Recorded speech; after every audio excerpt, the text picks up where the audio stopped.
But yeah, I'm kind of curious, like why it was almost like a 3D X-ray thing. So why don't we like ask the man himself? Hey everyone, welcome to the 24/7 Comics Book Club. Once again, episode 4 featuring King of Spies. This is Carl Choi, publisher, co-founder of 24/7 Comics, and what's up, y'all? I'm Sara, the Nerdy Barbie. Welcome back. We're loving our book club so far, and if you haven't already, please show us some love. Like, comment, subscribe, 24/7 Comics. We're on YouTube, Instagram. Really appreciate your support, and we have the final chapter of one of our very favorite books today. Yeah, Nerdy Barbie. So it's been crazy. I actually reread issues 1 through 3 last night, and even 4, anticipating this review here. And this book really spoke to me. It kind of reminded me of why I loved this so much when I first read it.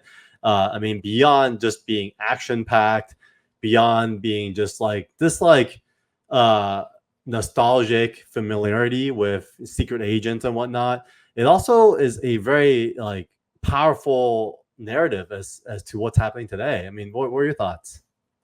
It's so crazy. It's so deep. It's like the story behind the movies we see. I feel it's the real depth, the real sacrifice that's made for everything he's done, and however cool he looks, it's not cool forever. It does catch up to you. So we were all in our feels reading this, and it's one of the first books Carl ever shared with me. So we love it. So without spoiling any more for you guys, please check out our comic book club issues 1 through 3, featuring King of Spies issues 1 through 3. And with that said, let's bring on our issue of the day, which is King of Spies issue number 4. Oh yeah, guys, this is the final piece of the puzzle here, and just kind of reviewing the first 3. There's ups, there's downs, there's an insane amount of luck going on, but a whole lot of finesse. We kind of made the connection where his son is trying to take him out. Twist turns so well written and just reads like a movie script. So, I mean, let's just dive right in here. Yeah, to kick it off too, we want to feature all the covers, obviously. I think out of the 4 covers, this one stood out to me the most, again, by Matteo himself. And there was an artist edition cover that was also featured. And this is basically black and white line work, some of my favorites. And then I think a third cover, that was the 30th anniversary King of Spies feature. And so with that said, let's jump right into it. All right. That third cover looks so crazy. Yeah, let's jump into what's happening today. So issue 3 left us off as a little bit of an action-packed adventure as his son Atticus was coming after him, and you kind of had a question as to what the heck happened. I think one of the things about this book is there's this great exposition between the past and the future, and what happens is you kind of see what's happening today, but you also see little moments in time where our protagonist himself had to kind of cross the line between loyalty as well as what was done for the job, especially this part where we're introduced to a conversation with him and his mentor and this guy Jock. And as this guy Jock was warning him to kind of get out of whatever business that he's been doing before it's too late, he drops a freaking pill in his drink. And so you're basically firsthand witnessing our man here, just Mr. King, crossing the boundaries as to what it means in that to be circle. Yeah, he knows the end game here, and it's never going to go well. But really, the artistry here is what can keep you focused. You can have flashback after flashback now, but after the first 3 parts, you are so confident. You can see by the coloring, by the style, we're along for the ride now. And what I love about what both Mark and Matteo did was they were really good about starting off each issue with some exposition as to what this book is really about. And it's really about this kind of generational heritage and what the causes were that led to where we are today. And so not only does he talk about kind of his life as a spy, but also his personal life. I mean, we keep going back to this relationship that he had, especially with his son Atticus, and going to his early days and just his lack of presence for his I don't know, his wife or baby mama, whatever that was. I mean, you can straight up see she is not happy that the name on this baby bracelet is just Baby King. It's not Atticus. It's just an extension of himself. It's just a very selfish vibe we're getting, and nobody's over it. They are all upset. And just like almost every issue, they jump right back into the action where we were left off. Like I mentioned, we got the twins who basically are now for vengeance. In the last issue, you guys saw that they were willing to take this job for free. And here we are, right into the tunnel. Atticus has lost sight of them. He was in the helicopter coming after his pops. And basically now the twins are after him, and it's on. They are still this creature. They are just going at him like no bars held here. There's lots of action lines. Like you really feel like this is a 30-second moment, spaced out enough to truly get the impact here. Yeah, and we also mentioned this isn't a superhero comic, but you could tell, Matteo really thought about the perspective of these action scenes because some of these guys are almost supernatural human, and like any kind of Mark Millar comic, always blurs a line between that, right? Like there's obviously a lot more that these guys can do compared to the kind of normal human being, and the action speaks of it all. So I love illustration over live action. I can see the scene the way it's meant to be, not from my eyesight, but the perspectives that like impact us the most. It's just incredible to have this kind of like ability. I mean, especially for here, like I actually really love this action scene. It's probably one of my favorites in the whole series because you're getting up close and personal. I think often when I talk about horror movies, it's not about these like big scenarios. It's not about the big backdrops. It's not about the supernatural aura. It's really about this like really up close scene where how many people can actually feel this knife tip to your eyeball? That moment here was freaking crazy. And then what's super cool too is I'm a big fan of obviously like action thrillers, and there's kind of this scene that's a very classic movie scene when you're seeing this the in a way kind of like the big bad, even though it was his son, now showing up in this tunnel and walking in with his army. That's pretty epic right there. That yeah, I didn't really pay enough attention to that. That alone, it's like it's about to go down. Pause. Yep. Oh, but really, this next, I'm already like the next page, this next image. I just remembered it ever since day one. Talk about it. Oh, the next one we're jumping over. Okay, cool. So we're here. Wow. I'm surprised that's not a cover. I mean, basically what happened is not only did Mr. Ronald King threw the sister under the bus, under the truck, he also then shockingly puts this knife right through the brother's head. This just kind of stuck out to me. It's like, pause, take it all in. He's not fucking around here. And I'm just so curious as to this moment, the thought process kind of behind it. This should be a cover, I think. So always just kind of stuck out to me right when we get to this part. I'm always like, Carl, what is going on here? Yeah, in fact, this kind of reminds me of like a Guy Ritchie exposition where, Mark Millar are really stylistic in the way he does his movies. But yeah, I'm kind of curious, like why it was almost like a 3D X-ray thing. So why don't we like ask the man himself? Hey! Hey. Hello. Hello, How are Mr. you guys? Shock. Hello. How are you? So great. Thank you so much for taking the time to join us today. Oh my God, no, Mr. thank you for having me. Scalero. It's a pleasure. You are making time for us, and welcome, please, everyone. Welcome, Mr. Matteo Scalero. He is one of my heroes in the comic book art world. I think. Thanks, man.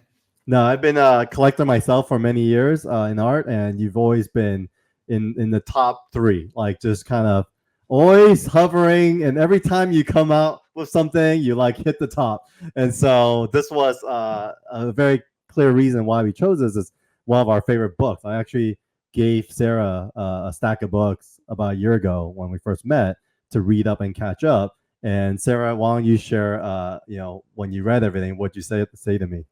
Yeah, this is the one I kept rereading, and it brought me back into comics because I'm a huge Batman fan, huge Deadpool fan, but I kind of like lost my way in the cosplay world. And so this specifically gave me the feels, and it's kind of why we're doing this today. That's awesome. That's awesome. Glad to hear that. Like, and to be honest with you, like throughout my career, which is like 17, 18 years now, like sometimes I gotta admit, like, we receive a script and you're like, all right, you're a professional, so you do the job. But there's a plenty of time where you're not that excited after you start reading the script. In this case, like, and especially in this case specifically, because the way Mark Millar works, it gives you all the script at one time, so you don't find out about the story, time by time. You have the whole story immediately, so you already know which covers, how the covers are going to look like, because you already have an idea of the whole thing. So, and you have the chance to read it all before starting working on it. And yes, as soon as I saw the script, I was like, okay, this is good. I like it. And yeah, it's one of the things that I'm the most proud of, to be honest with you. So I'm glad you liked it. Yeah, we love this. And so I mean, why don't we get right back to the comic, and then what we want to do is do a little bit of an interview with you afterwards. And then if you don't mind, like, feel free to do a commentary with us. Oh yeah, no, absolutely. I actually wanted to tell you about the panel you were just talking about. Because it was actually on the script. I don't know, but it actually, works in the end, because, you were talking about it. So it means that it did something. So I'm glad. All right. So, I mean, let's keep going. I mean, obviously you read the script. I actually love that. That's how Mark does things, because at 24/7 Comics, that's how we do things as well. When we work with our writers, we actually sign them for 6 issues at a time, and we actually finish everything before we really start hitting the ground running. Because I do feel like, yeah, that's awesome. There's something really special then when you kind of know the whole scope of things, that I think, to me, you, Matteo, as an artist, you're the director and cinematographer. And so to not have the script, you're kind of like, being taken away from the full cinematics of what you can be doing. Yeah. You end up becoming more of a TV writer when you work for, I'm guessing, like Big Two, because you're basically given the script for that issue and you're doing what you can for that issue. Yeah. But you're not in charge of the world itself. I feel like even no, absolutely. Perspective, like seeing it like that, when you guys know the whole story, there's like Easter eggs in there. There's things that when you reread it, you're like, oh, the attention to detail, because you knew the story and you made sure you were like paying homage to it throughout. Oh yeah, absolutely. Like, and especially for me, like, if for example, that at issue number 4, a specific character is gonna die, you're gonna be knowing it from the beginning. So you're gonna be, I don't know, treat that character differently than, for example, if that character didn't die or something else happened to them. And but there's also some other artists that I know, they love not knowing anything. Like, there's a friend of mine, the great Greg Tocchini, is a Brazilian artist, amazing. And what he does, he doesn't even read the script. It just goes page by page, and he starts drawing page by page. He doesn't even not want to know what's gonna happen in the next page, because he likes to be surprised by the script. So I would never be able to do that, but it's another way of doing it. That's very in the moment. So let's dive into the book itself. I mean, Matteo, as we read through this, feel free to chime in on what your memories were when you were executing this. Obviously, there was a huge moment here with the win. Then he's basically walking out, and then he gets shot. I mean, he gets taken down right away. What's really fun about this next few pages is a communication between Atticus and his soldiers. And he's like, make sure he's dead. Give him a few headshots. And they were like so confident that he was down. But then by the time they came back around, they're dead, and Mr. Ronald King is gone. They're already dead. Yeah, absolutely. He's he knows what he's doing. Definitely, he's still got it. Yeah, and so we kind of then cut back. I mean, this really feels cinematic, even the way you guys kind of drew and produced this, because there's so much shifting around between kind of the locations and the timeline. Was that a challenge for you as well as we kind of go through this? That, I mean, that was one of the biggest. Okay. That was one of the biggest components of working on this book, and especially because I came from Harley Quinn with Sean Murphy, and in that my goal was to focus. I mean, working with ink washes. So technically speaking, I was focusing on that, but also since Sean Murphy is a master of drawing backgrounds and environments, I wanted to do something that was, not at that level because I'm not at that level, but at least consistent with Sean's style in that matter. So I wanted to focus a lot on the backgrounds and having backgrounds and environments being an extra character of the story. So following that, I got this gig where there's a lot of, you got to explain, you got to tell a lot just by, talking about, just by drawing environments, because you keep moving from Paris, for example. I think that's France, right? At the last panel. So it's France. Yeah, this page specifically, that's why I brought it up, because you have 3 worlds. Yeah. In this. Yeah, absolutely. So you get England and France. That we also go to the Vatican. So I had to draw, the police in Italy, the Carabinieri, they're called. So there was, I had to do what I started doing, and I kept that way of working after this book, is that after reading the script, I would spend a couple of days just looking for every kind of reference, so that I don't constantly have to go on my computer and look for stuff if I don't know how a specific suit is done, or a specific building in a specific era or in a specific city is done. I prepare like folders with, okay, this is all the reference I need for page 1. So I have this big, preview file with all the images that I need for every panel. Sorry, I'm digressing. No, it's okay. That's great. It's good to know. A lot of you, but this page really is a huge transition, because it actually speaks on this whole series where there was so much transition. So I was kind of curious myself, with your line work, how you thought about that, because without the colors, you are dependent on the backgrounds to show people where they are as they're jumping between worlds. And so we're here now. You find out where Roland is now, residing. Is Old Fling, Fatima, and where is this? Is this France at this point? Yeah, that's France. I think they're called the Banlieue. Basically, they're poorest area of France where all the immigrants live. So she's specifically, I don't remember if she's from North Africa specifically. So even though all the furnitures that you see in her house are from a specific, culture.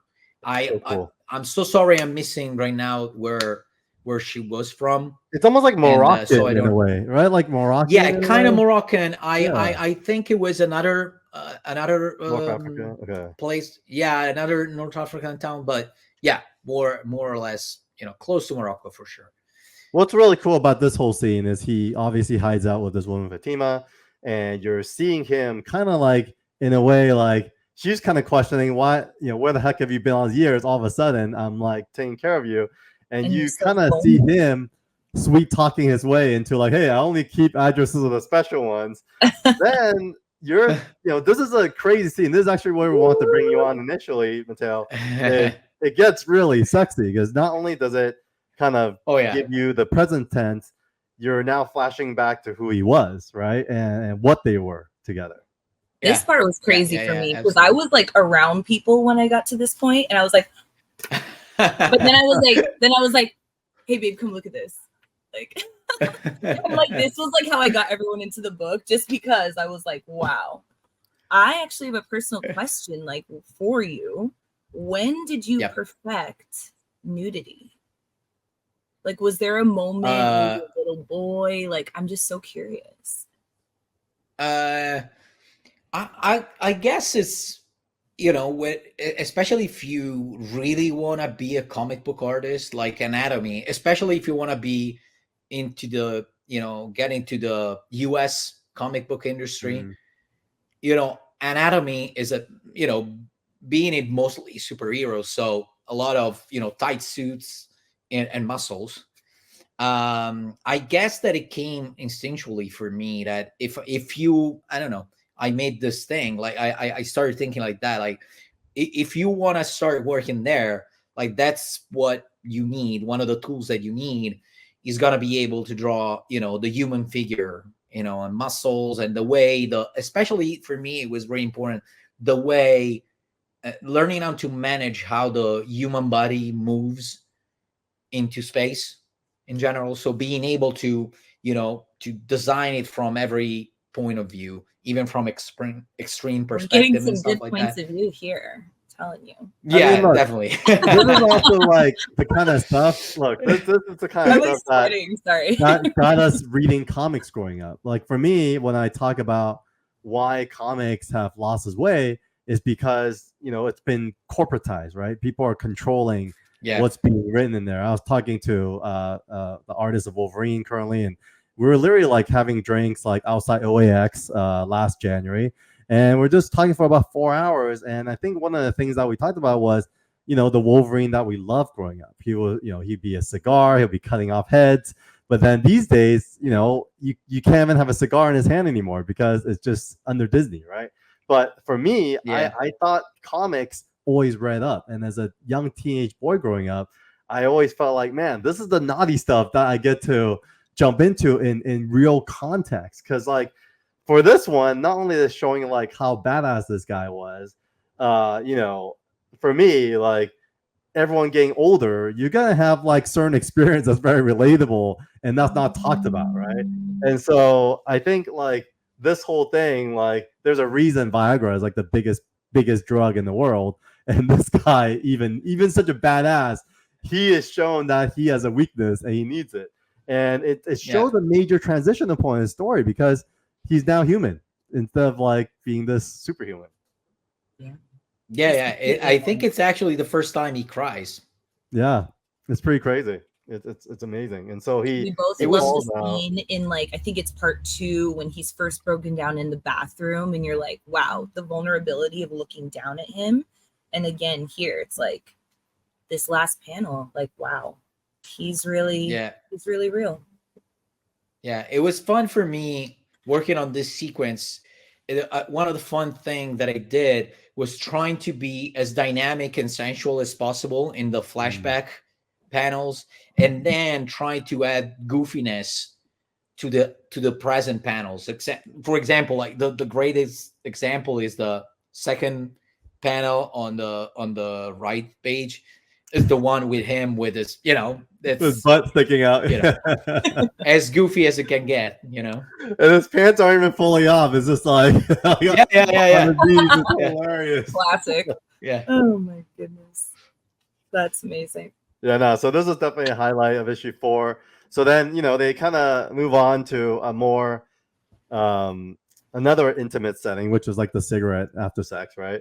And so they've done their thing, and now they're kind of witnessing this whole Atticus being set up as bait for him as to what's next.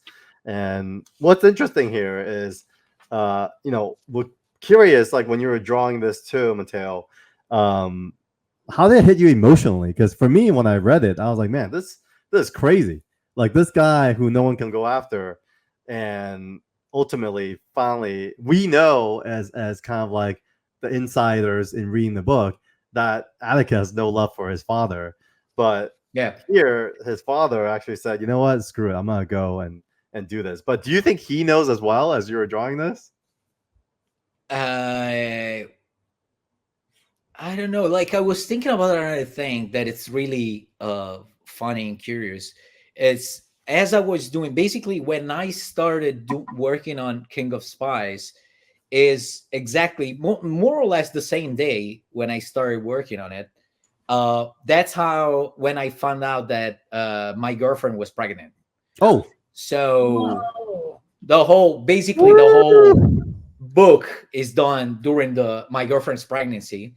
So this started, it helped me, I don't know, it moved me to ask myself a lot of questions, because, this is a super fucked up father and son relationship. This is the last issue, so I think I had my son already by then.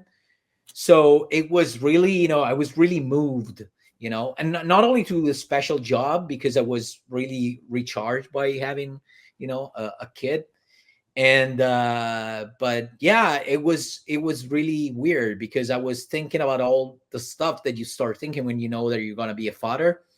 And and on the other end, you're drawing about a fucked up, father son relationship. So yeah. it was special, I would say. It was special. And I especially loved drawing those, the panels with the with the girl with the little kid. I Yeah. remember that was Yeah. fun, because I was imagining myself going at the park with my son. So it was, and it was a nice moment. Did you Yeah. get your girl a Any- baby king bracelet? Dude, thanks for You thanks didn't, for like, sharing that. don't bring Like, that home, honey. No. Oh my yeah, thanks for sharing that, Matteo. That's like, dude, it gives me the fuzzies just hearing about that. And for yeah, you yeah. It to was connect so personally with the story, it must have been crazy because it makes you think of like the what if in your head, right? Like, what if oh yeah, yeah, Don't absolutely. fuck things this could up. turn Absolutely. out? That's and I used after that, I actually used all the question that start, going around my head to do my book, the book that I'm writing and drawing now. So it's been like fatherhood has brought a lot of new stuff for me, like internally, so yeah, I have a really fun memory of this period, aside from other stuff, because we had just bought a house, and Sure. it ended up being a really endangered pregnancy. Is that the right word for Oh, it? wow. Okay. So it was super stressful, but at the same time, there was a lot of great expectations from life in that period of my life. So it was I don't know, I define it, looking back at it, I define it as a really dynamic moment of my life. So That's awesome. No, and it's reflected on these pages, just so you know. I mean, it not only spoke emotionally, I think it's obviously different than like the superhero stuff that you were doing leading up to this from Harley Quinn. But yeah, all the emotional aspect that you just described, it was on the pages, man. You could feel it. oh, thanks, man. Yeah. I really appreciate it. So I I'm mean, glad that it's visible. no, we'll blast through this. I mean, this is kind of the last few pages, the last half of the book. Obviously, Roland King knows that his fate is there. He dresses up in his kind of naval uniform, and he says goodbye to Fatima, and says goodbye to his baby mama, right? Like there's a woman who had Yeah. a daughter with him, and like you said, like he would always kind of stalk them at the park. It's kind of creepy, but he would like sit there and he would like watch them play. So in a way, he witnessed his daughter grow up. But then he also engages her at some point and says, "Hey, like Yeah. kind of finally breaks through." Yeah, he's making his Yeah, amends absolutely. now. But So we're gonna go through this, and obviously he gives himself up. His boy Figgy right here, who he kind of saw as his only friend throughout the series, had to turn on him because at the end of the day, like he was going buck It was out of wild. control. Yeah. Exactly. It was just going buck wild, and I think doing the right things in his mind at the time, but at the same time, like obviously you can't disrupt the world in that way, right? And I think he basically goes and turns himself in. And I thought what was really cool about this series too is as he kind of turned himself in, it was almost like a narrative on corporations, where at the end of the day he had this job that he gave his life to, and even this job that he gave so much to ended up turning on him, and to them him he's just another person, another number, right? Yeah, absolutely. Absolutely. I've always loved about another thing that I loved about this book is the second story, behind the scenes. It's I've always loved this aspect. Even it starts like one of the first pages. There's a protest in London about, I don't remember what, but it's very actual. It really talks about the current stuff that's going on in the world. So it's I've always liked that aspect of this book. And there was this flashback as well, Matteo. Like, tell us about this guy right here, because obviously he's kind of like in a way like thinking about what he did in his own life, right? Oh yeah. Yeah. That was the special, I would say, the special page of all. Like, it's just basically one big illustration that tells a story. And it's a kind of maybe I'm exaggerating, but yeah, no, absolutely. And it's technically speaking is a kind of homage to I don't know if you guys are familiar with this Italian author named Sergio Toppi. He died a few years ago, and it's by any artist is considered one of the masters of all time in comic books. And he used to, basically, his pages were not so much like panel, but where every page was basically an illustration, and it would insert the panels inside of specific part of a big character. It was all a big composition, basically. So from time to time, when I have a chance, I try to do that here and there in every project that I do. So this was my chance to do it. Yeah. And like Sarah said, it was like a confession. It was like a perfect like encapsulation of him. Yeah. You almost want to think like, oh, he's not that bad. And then it's like, no, he was. Like, oh yeah. Yeah. Oh wow. So I mean, this is very shocking here. I don't know if it was shocking for you, Matteo, but when I was reading this, you never see the hero. And he was just like, came to die, and he was ready, and his buddy Figgy just freaking caps him in the head. Yeah, just and you managed to it make just that dies. So beautiful. Yeah. Oh, thank you, thanks a lot. Yeah, I wanted it to be just brutal. You don't even, and also it's so brutal that I decided not to. I don't remember if it was on the script too, but I decided. Let's say that I decided. Since I don't remember. But yeah, I think that the fact that it's a silhouette, it works better. I don't know, like I you've been with this character, although is done really bad stuff, it's you've been with this character all along the story. So seeing, his head explode, like we didn't want to show the whole thing. So we just show the silhouette, which is better. Although you're gonna be seeing, part of his face later. Exactly. But yeah. So yeah, you definitely bring it back. As much as you kind of kept it a silhouette, you'll bring it back. And from here, it was like it was then transition to almost a perspective of whose flashbacks it was. It kind of, now you realize it's going to Atticus. Right, because all of a sudden, like, I mean, this frame right here, Matteo, I actually want to ask you about this. You use this a lot throughout the whole book, right? Yeah. I think at least one or two times we used it. Yeah. Yeah, absolutely. There was specifically, like, I remember in the script, from the first flashback that we see, like, I remember Mark pointing out, okay, so this is an important flashback.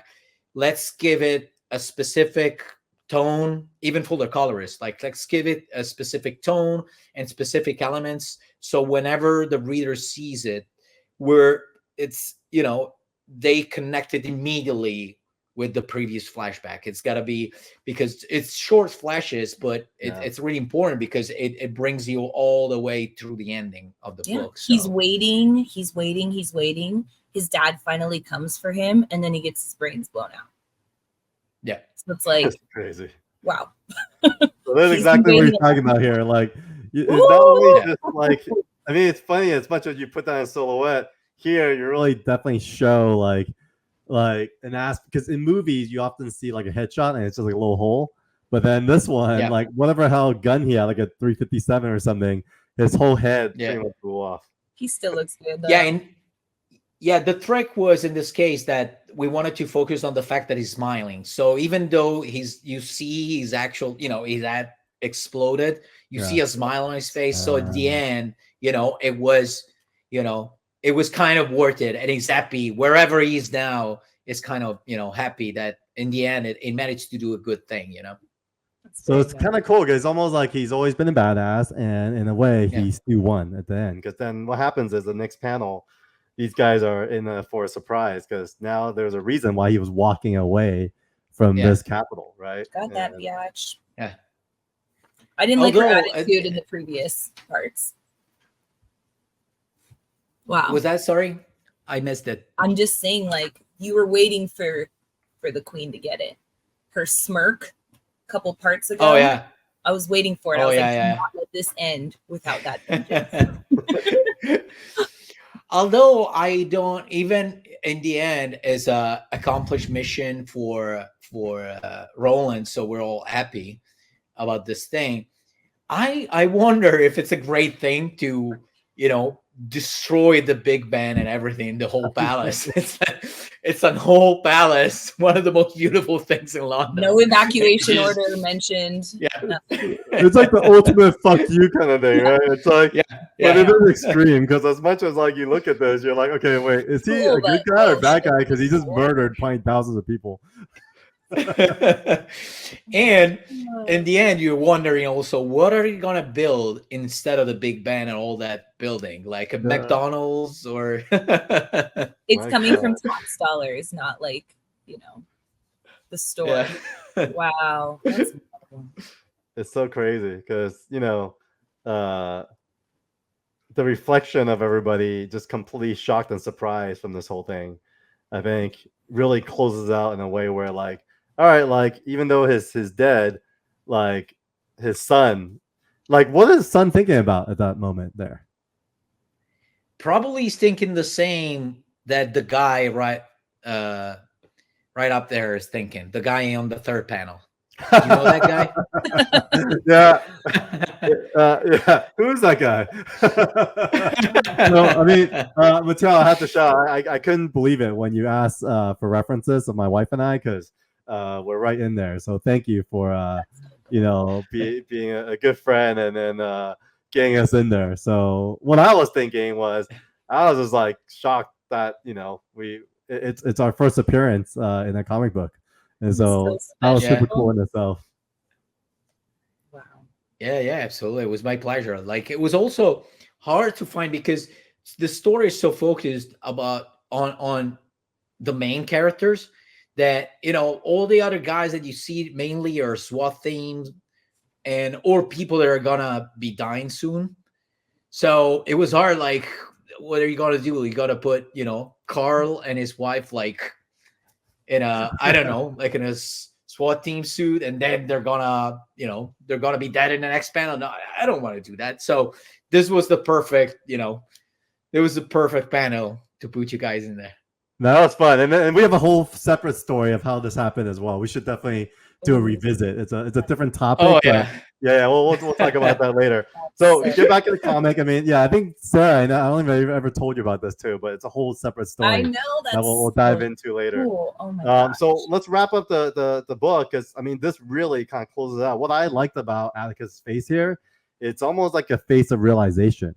Like it's almost like, holy shit! Like as much as like I've been committed to this job, my father came for me and I won over him. I almost felt like at this moment he was just like, holy shit, like my father still won, and he took what was the meaning of this job anymore? Who cares? It's almost like this moment, right? You could really relate with him. It's crazy because he could have so easily taken them out, but he wants them to see that and feel that last smile. Wow. Yeah, and unlike the mentor before him of just talking to him and whatnot, he actually showed his son what it meant, and he left his last words as like, man, spend the time you have with your mother, because you haven't talked to him for a while, and he actually does. And what's really cool is I think from the very beginning of issue 1, there's been this exposition of the future of this boat, this sailor, this guy who's on the boat, and you then realize the significance of this moment. And not only that, he switches over to Cubs, which is what his father spokes, and it's something he starts off, and it's almost like a new beginning. Yeah, it's so cool how you had like the future mixed in with all of those flashbacks, and then we get that little happy ending there. Yeah, we get to see the sunset. There you go, happy ending, sunset. Oh man, Matteo, thank you for that. I mean, even just to hear your story in itself, and how it came about, how it was inspired during the time of your girlfriend's pregnancy, it makes this like extra meaningful as a book that we chose to cover first in our 24/7 Comics Book Club. Yep. You've kind of started your career with Hyperkinetic. I've met Howard before, and I didn't realize that was your first collaborator. Yeah, he's a cool guy, really good guy. Absolutely.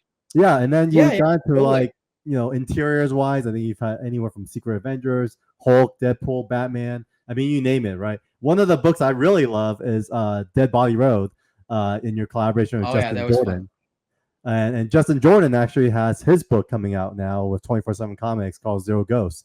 That's launching on Kickstarter later this week.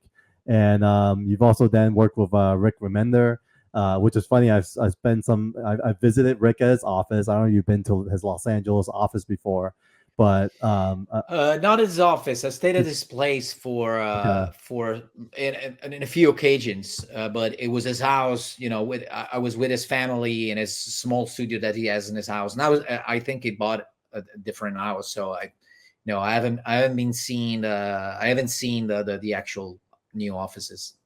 Yeah, so what was cool is I ran to him, and then you did Black Science with him for a long time. And then since then, you've had Mark Millar is one of his favorites, I'm guessing, because King of Spies, Ambassadors. Then you had your Batman titles. I mean, endless. Like, I love Batman, One Bad Day, Mr. Freeze. So I think we want to kind of bring everyone up to date as to kind of what you're doing now, because what I'm hearing is you're doing your own thing. Yeah, absolutely. I'm doing my own thing. It was it was a story that I've been having in mind for years now, like probably more than 10 years, but I never found a way to make it really work, like in my head. I never find a way to visualize it. And then when I discovered that I was gonna become a dad, and I started asking myself all those questions, like that everyone that's gonna become a parent starts asking themselves, I saw that kind of magically all those questions started just, I don't know to say, connecting with the story and shaping it up. So in the end, it's become a story about fathers, basically. And there's a small, there's some superhero stuff in there, but it's mainly a story about family. It's a family. There's a lot of stuff that happened in the past. It's one of those books where you have a few elements in the present time, and you don't know how we got there. So we're gonna go through a journey, and slowly I will show you what happened in the past. So by the end of the book, you'll know the whole history of this family, basically, and why things are the way they are today, basically. Okay, thanks for that preview. And it also sounds like working on King of Spies had some inspiration towards that, because it got you to really think deeper about this father. Oh yeah, absolutely. So then to rewind a little bit more, like, what were some of the inspirations for King of Spies? I know you mentioned heavy references with backgrounds and whatnot, but were there other inspirations that come to mind? I mean, outside of like the James Bond references and whatnot.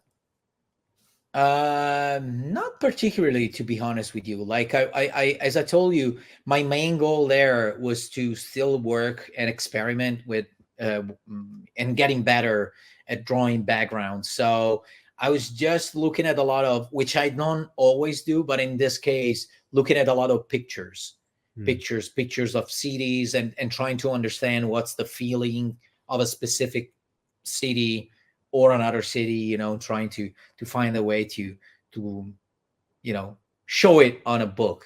I don't know if that makes sense. So yeah, I was thinking about this question, but you know, I can't come up with a lot of an interesting answer other than I looked at a lot of pictures. I'm sorry. No, good. That's great. I mean, pictures are everything. I mean, it's a visual storytelling medium, and so it really comes down to kind of where you pull from. And it sounds like you pull from very Yeah. practical sources. Yeah, absolutely. I'm very interested actually, like, in how you compose the page. Like, you did tell us you get the whole script, so you have a deep understanding of where it's going and the full story, but do you look at things like panel by panel, page by page? Like, what's your process? So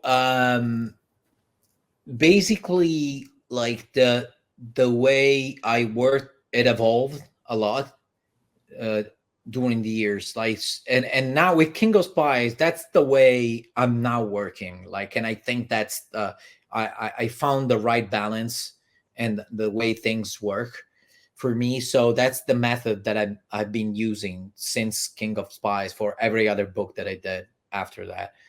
And I pay a lot of attention to the script, while before I was eager to get to the pages immediately. Now I pay a lot of attention to the script, and I try to read it and read it and read it and trying to visualize all the story in my head. And then I start working on small like layouts, which are getting bigger and bigger as I progress with my work. So now they're, you know, pretty decent size like this, and I try to define them as much as possible. So much so that, for example, for King of Spies, like issue number 3 and 4, basically the pages that you see, I just blew them up, blew these layouts up with a photocopy, with a scanner. I scanned them then with Photoshop. I blew them up and I printed them out, and I used the light box, and I redrawn them following basically the layouts that I do. And as for panels, I always try to work like very traditionally, meaning that I draw everything on the page, on the piece of paper that I have in front of me, because I think one of my strengths is the energy that I have through the page, and in order to do that, so like when there's an action scene, it's pretty easy because we work on movement, but when you don't have action supporting the dynamic of the page, what I try to do is I use composition lines, and I try to have one panel communicate with each other, so that you have a kind of, I don't know, like there's a kind of internal talk in the page. So panel 1 has to speak to panel 2 visually, compositionally, and with elements. So it's a long thing to explain. I would need some, you know, a piece of paper and a pencil to explain that. But if I start usually working on panels individually, there's a high chance that I will lose that kind of flow between panels, you know. So the best way I have to describe the way I work is there was an old game made of wood. It's basically, you had this metal ball that started on top here, and you have to move the story and let it go through various obstacles and stuff. So you have to be, so basically the way I think it is like that game, the way I think a page. So panel 1 has to lead the eye to panel 2, and it's got to be a kind of river, if that makes sense. That's incredible. That's cool. No, I think it's funny. We, as you talk about an old game, there are different things that inspire us and create us and make us into who we are. So are there other things that were like, childhood things that kind of inspired you to work a certain way? Like, did you always see things in comics form? Like, were you able to always visualize sequential storytelling in a way that that came naturally, or was this something that you had to learn over time? It came kind of natural, but to be honest with you, like I have the luck of being born in Italy, And in Italy, despite the fact that it's a really small country, we have a huge culture for comic books in general, for sequential work. So since I was a kid, I was used to being exposed to many different kind of comic books, from US comics, French, Belgian comic books, Argentinian comic books. Especially in the 80s, there was a lot of collaborations between Argentina and Italy in comic books, and manga as well.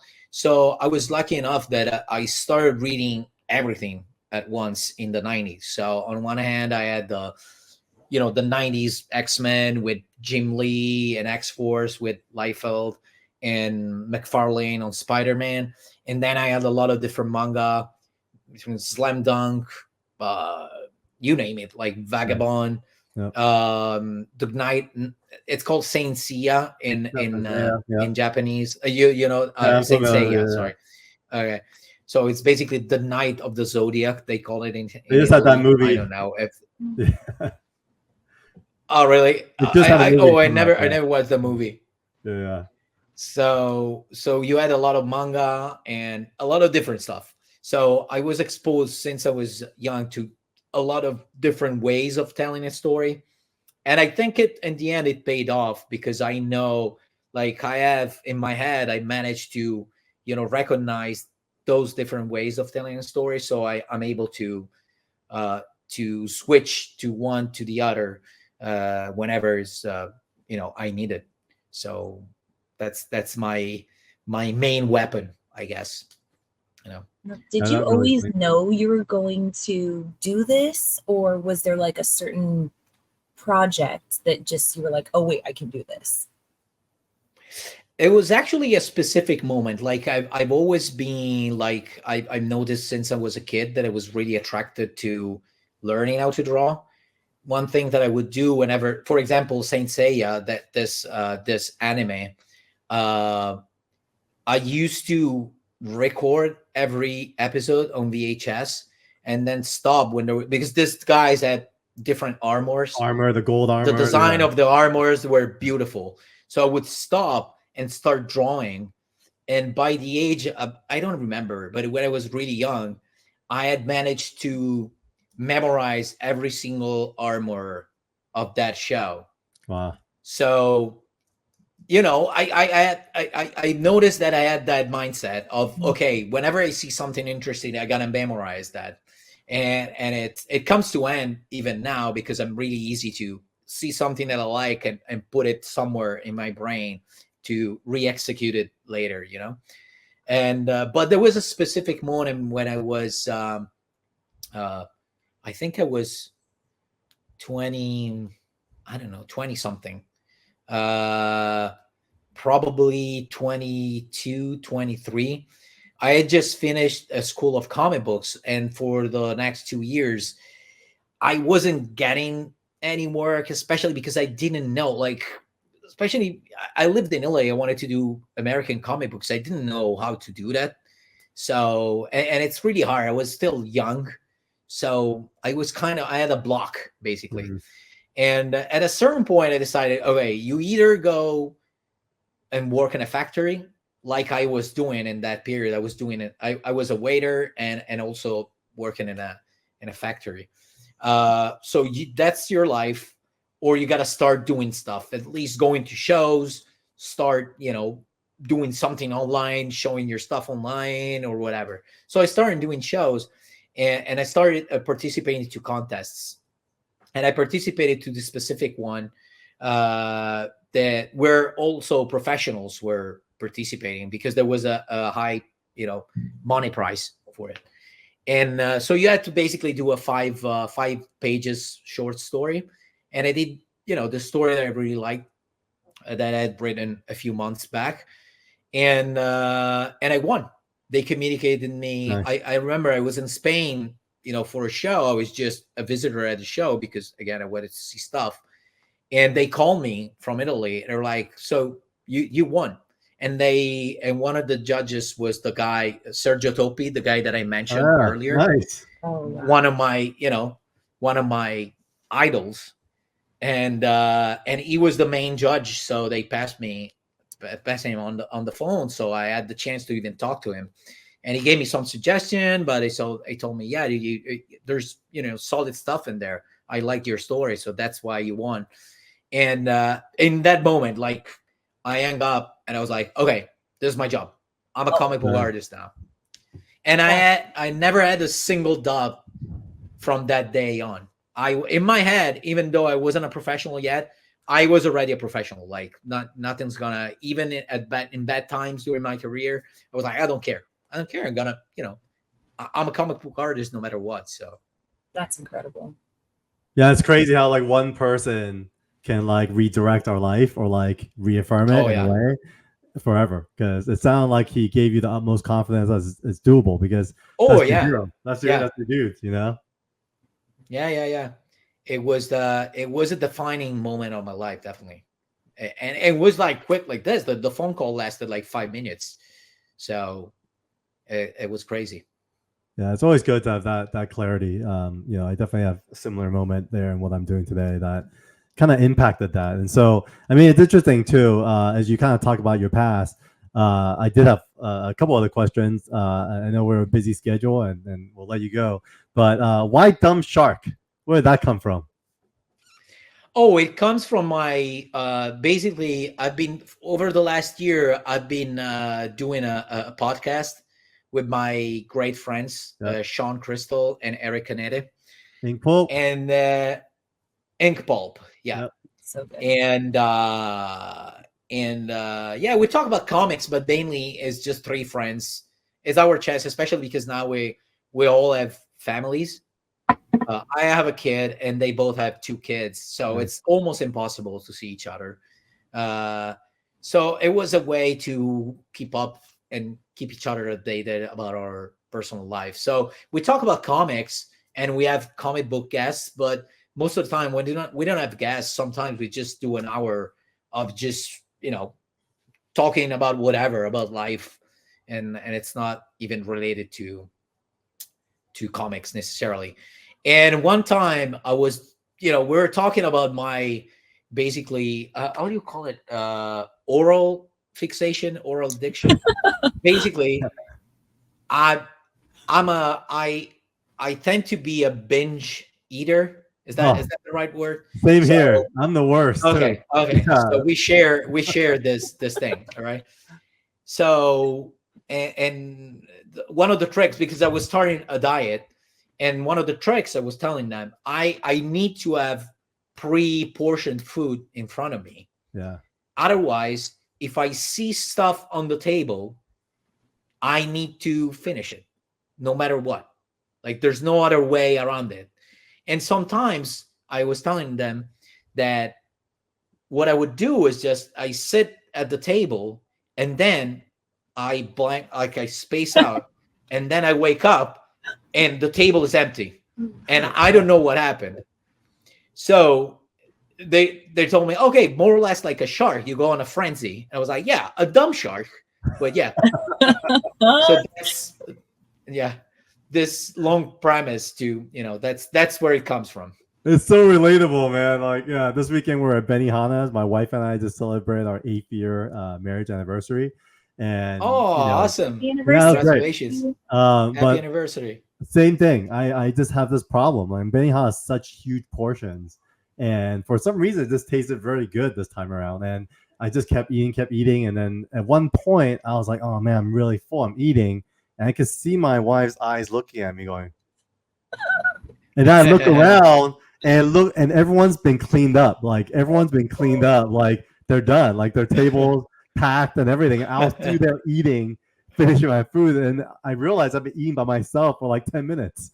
And so my wife was like, "Yeah, I was looking at you, and I was wondering when you were gonna stop." And so it's a very relatable moment there. Yeah, I guess in a way we're all dumb sharks sometimes. Yeah, we're all dumb sharks. But yeah, so with that said, I mean, we actually had one last question for you. It's really for the audience out there, as an artist, as a businessman, as a podcast host, as a brand, what is the future for Matteo Scalero, and what can our audience expect? So yeah, the goal for this last years, I would say last couple of years, is to try and be I don't know, I'm trying to find the right words. Like for basically 15 years of my career, I've just been a professional, and trying not to put too much of myself out there. And you get the job done, you get appreciated from the public, and from your colleagues, and they keep giving you better and better gigs, and it's great. But probably, I don't know, maybe it's because I have a son now. I don't know what happened, but I'm trying to, and with the podcast as well, I'm trying to get more out there, like just myself, not just only through the work I do. So now I just finished building up my personal website, where I have a newsletter that's really personal. So it's not like, hey, this new book just came out, just go out and buy it. It's more, about myself. Sometimes there's a specific tone to the newsletter, and the same way I'm doing the same thing I'm trying to do with in my job specifically. So, and that's why I'm trying to do my book, and and be out there and see, maybe people won't like my the way I write, and probably it's gonna be one and done, and I'll be back to just being an artist. But in general, I'm trying to give a little bit more and just be a little more out there. Yeah, if it makes sense. I said it 3 times, so I think it's pretty clear. No, it makes a lot of sense. I think definitely check out your website. It was perfect timing because ahead of this talk, I started looking. Oh, I've never seen Matteo's website before, and it sounds like you launched it pretty recently, and it's great. Everything's super updated. Yeah, I launched it recently, and if you subscribe to the newsletter now, you'll receive a free PDF of a full new unpublished sketchbook if you're interested. Right. Speaking of Dumb Shark, the title is Behind the Fiends, and so, and yeah, I don't know. Like we've been talking about that about the industry for a while on the podcast, and I don't know. It's a time of uncertainty, so I'm trying to to show a little bit more of myself, so that I gain some really maybe I will have less fans and less readers in general than an artist that does Batman, for example. So, but I'm trying to build up a base of a fan base that it's more solid, because it follows me as a person, not necessarily just because of a title that I'm working on. So that's the goal. It's hard because you got to do a lot of mind switching, because I haven't been used to do that, but yeah, that's the main goal. Yeah, I think you're already getting solid traction there, because I know a lot of stuff you guys talk about in Impulse, but it gets around the community, and I do feel like just a word of encouragement. I think really is the right move when it comes to like putting your personal brand out there, because I think even within like the comic art collecting community, for example, you do see when an artist is out there more present. You could shake his hand, you could talk to him, you could watch him on YouTube. It becomes more real to collectors. It becomes more real to the fan, more than just a name. Because by all means, your name is out there, But when you put your face out there, you put your voice out there, you put your opinions out there, it makes the work a lot more palpable, and people really attach themselves emotionally to it. So I think it's the right step. The only thing to pay attention to now is not to say stupid stuff on the podcast and getting canceled. That's the only thing that I gotta take care of. Well, it's funny, the canceling thing. I don't know. I feel like it'll be interesting. Like, and I might eat my words for this, but I feel like even canceling as a culture is getting old. I feel like people are kind of over. Oh yeah, yeah. You're probably you're good now. So say okay. So stay tuned for the next episode of Ink Pulp. of Ink Bubble. I'll try to say the most outrageous shit and see what happens. And if I get canceled, it's on you guys. Okay, it's your fault. All right. And then we'll take responsibility on this very episode to say we're the ones that set Matteo up for the audience. Yeah. Yes, we did it. It's been an honor. Hey, but you know what? In entertainment, in the business we're in, they say no PR is bad PR. So, you know, often I think these days you just gotta speak your mind, and you know, I think as long as it's not outrageous and you're not like hurting anyone, I think people actually do appreciate it in a really powerful way. So, any last words, Sarah? Anything else for Matteo?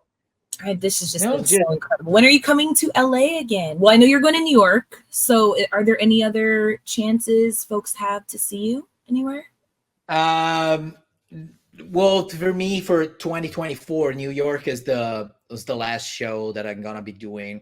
And I still have to schedule for 2025. For sure, New York, because I love that show. I love being in New York. But what I try to do now that I have a kid, and he's 3 years old, so it's still hard to, you know, leave my girlfriend alone with him. Because he's a lot. The guy's a lot, I gotta admit. So I'm trying to do not too many shows. So usually overseas, like in the States, I do like 2, maximum 3 shows every year. So I don't know what I'm gonna be doing yet, to be honest with you. But yeah, the next stop for me is New York for sure. Are you guys gonna be there? We'll be there. We'll be there in New York, and I totally get it when you say That's like awesome. you don't want to leave for too long, because I think you probably don't want you know, this to happen to you with your son right here. You know, the channel, it's just forever in your brain, like my son. Yeah. No, not the baby shark. Yeah. Oh. Awesome. Anyways, Matteo, thank you so much for your time. We know you're super busy, and you know, thank you for having me. Really appreciate it. And you know, we're happy that you are our first guest for this you know, very special cast that we're going to be putting out on a regular basis.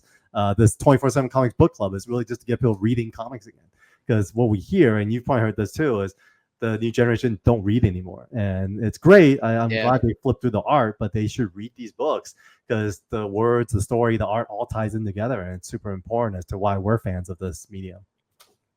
Yeah, absolutely. I totally agree with you. So it's important to do this kind of work and always support comic books, you know. All right, folks, thank you very much for tuning in to 24/7 Comics Book Club and our very special guest, Matteo Scalero, here today. And please like, subscribe, and comment below. And check out the podcast where he gets canceled. Later, guys.